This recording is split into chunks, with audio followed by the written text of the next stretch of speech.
Hello, God bless you. Today I'd like to talk to you folks for a few minutes about evangelism. Now, Brother Richard, thank you for your patience with me. I'm very sorry this took so long. And even now, this video might not really whet your palate too much because it's really just for introductory purposes. But I want to get started on talking to you folks about what evangelism really amounts to,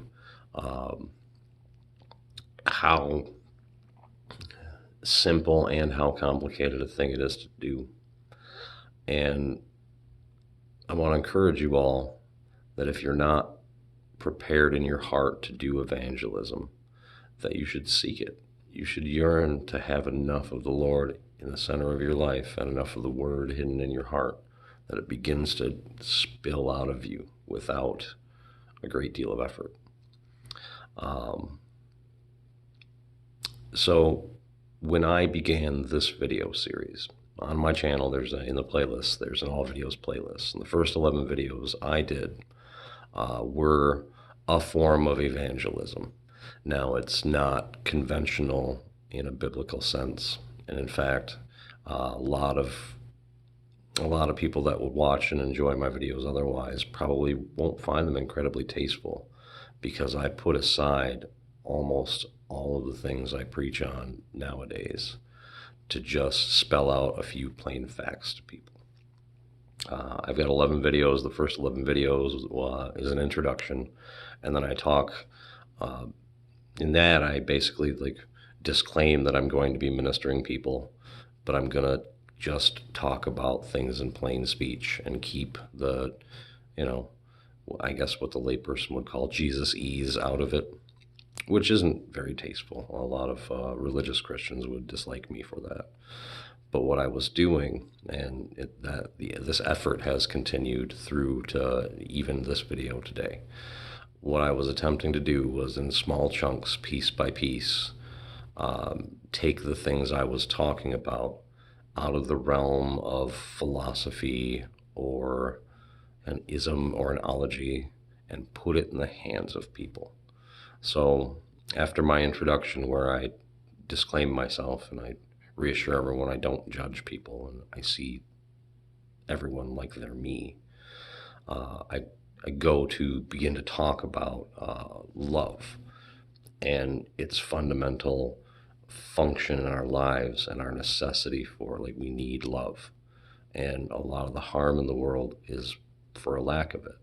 And when we receive that, we can't respond with lovelessness, even though our inclination is to do that, because if everybody does that, there won't be any love anywhere. So I have a whole video dedicated to the encouragement of love as a core function.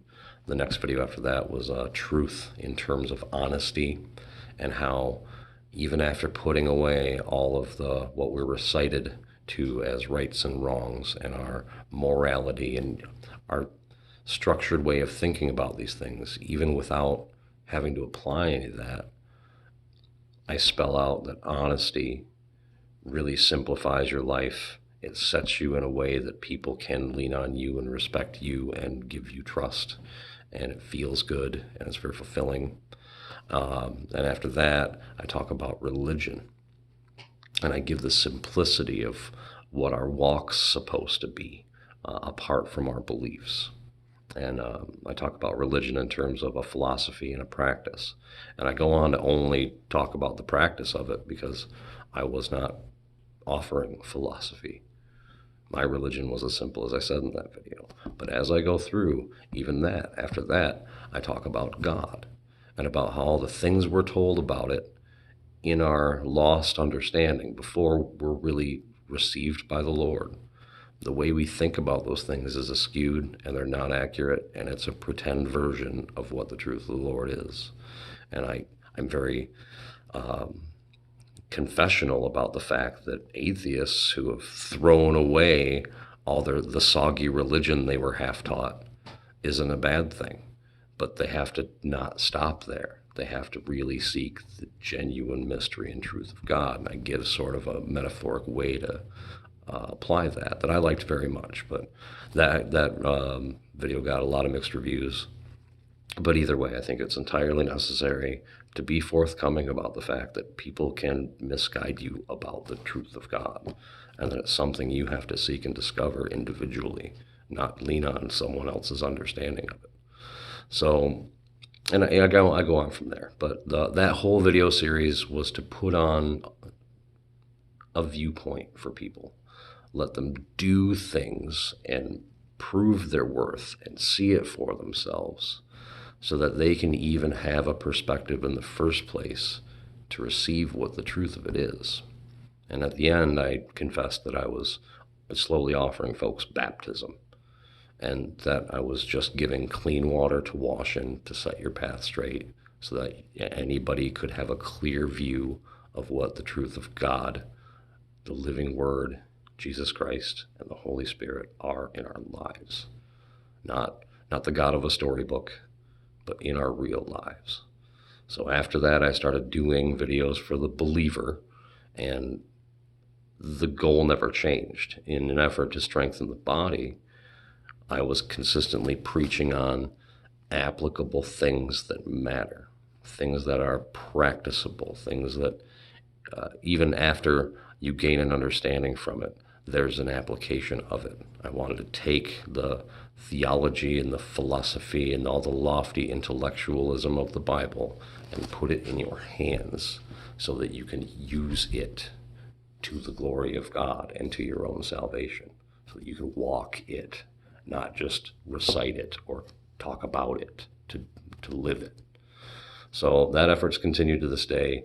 So technically, everything I've been doing, even with all of you fine believers in the body, is still evangelism, because I am setting a straight path, and I am doing something that is applicable and followable and is clean in the sight of God. Lord willing, it all will always be.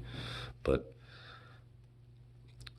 we all are supposed to minister to each other. We're all supposed to evangelize and witness to each other. And doing that, I don't expect to be famous through this. But man, somebody who really needs to hear something the Lord has to say might catch me and hear it.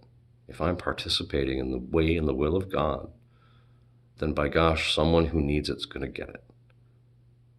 So it's worth it. It's worth it, even though it can be frightening, it can be confusing. It's worth doing it when the Lord puts it in your heart to start. So if you have that yearning and you don't think you're ready, just pray and trust the Lord, and He'll show you how to prepare. He'll start putting provision before you to prep. That's what happened to me, and that's why I started these videos.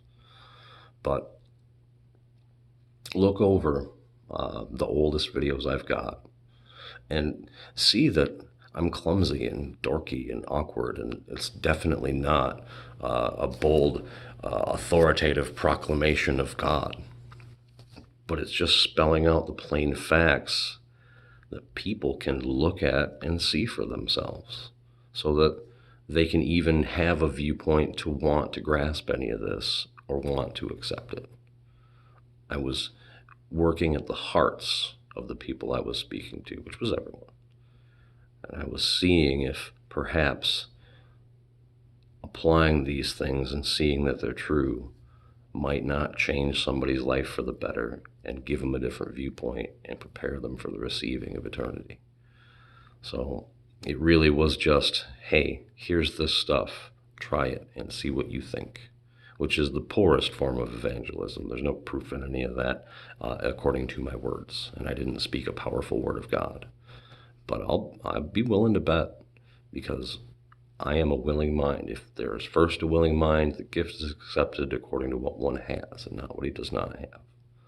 So if the Lord put me to those, someone needed them, someone got what they needed out of it, and someone's seeking God from it. And that's not to my fame or glory or merit.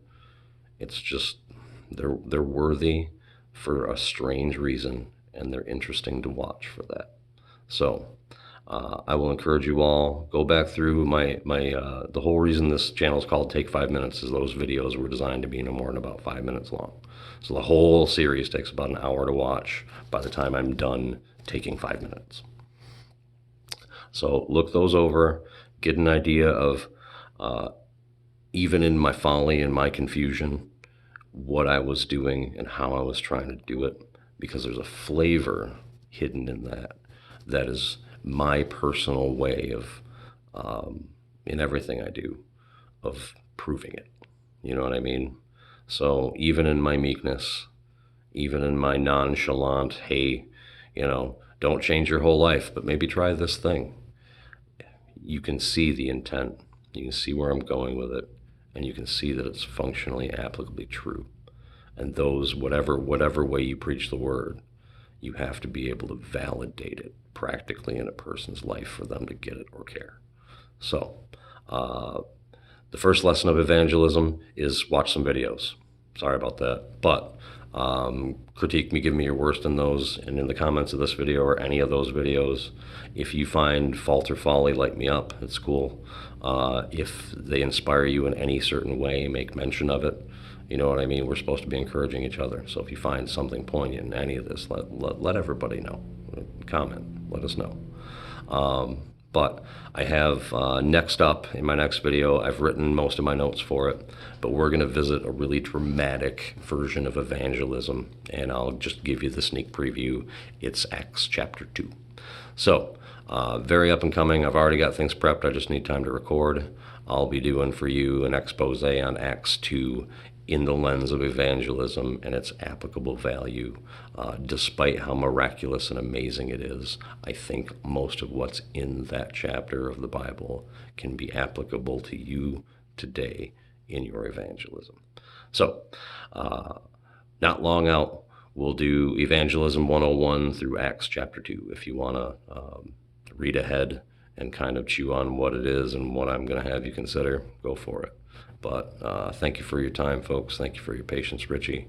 And let's get moving on to preaching the word. Talk to you real soon. I love you. God bless you. Take care. I'll see you next time.